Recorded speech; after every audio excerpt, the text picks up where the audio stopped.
in relation to Cavite Mutiny pa rin. The 200 men who conducted the Cavite Mutiny was led by, sino po yung namuno doon sa pag-aalsa sa Cavite? Letter A, Padre Burgos. Letter B, Sergeant Lamadrid. Letter C, Jose Vidal. Or letter D, Francisco Zaldua. No? Ito po dapat ay familiar po sa atin. No?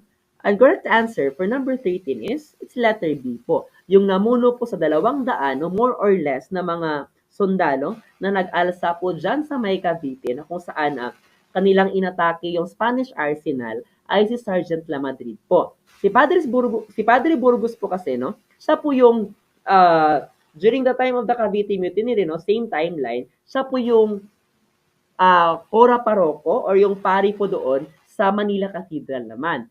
And we know Jose Vidal, yung historian. Now, si Francisco Zaldua, dapat malaman natin kung ano ang relasyon ni Francisco Zaldua doon sa 3 paring martir na hinatulan ng kamatayan ni Rafael Izquierdo. Ganito po yan.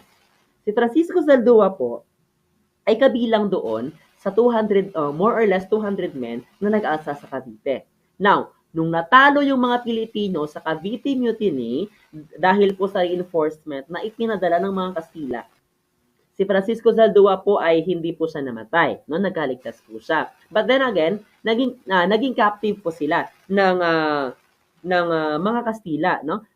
Tapos dahil sa kagustuhan ni Francisco Zaldua na siya po ay hindi parusahan ng kamatayan, no, ng mga Kastila, gumawa po siya ng kwento. Ang sabi niya po, yung 3 paring martir daw po yung nasa likod ng Cavite Mutiny.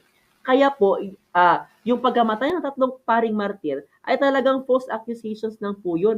Si Francisco Zaldua po yung isa sa mga rason doon dahil sabi po niya, yung 3 paring martir ang nasa likod ng Cavite Mutiny. Now, ginawa yun ni Francisco Zaldua para hindi nga po siya hatulan ng kamatayan. But then again, during the execution of the 3 priests, no, bago po ginarote yung 3 paring martir, guess what?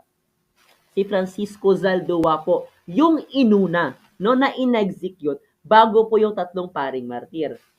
Yan po yung medyo interesting fact, no, or fun fact about kay Francisco Zaldua. Siya, nag-tridor po siya, no? Ipinagkalulo niya yung 3 paring martir para po daw siya ay makaligtas doon sa kamatayan from the Spanish government. But then again, nung siya po ay kumanta na, no? Gumagawa siya ng kwento, siya din po ay yung unang in-execute ng mga Kastila.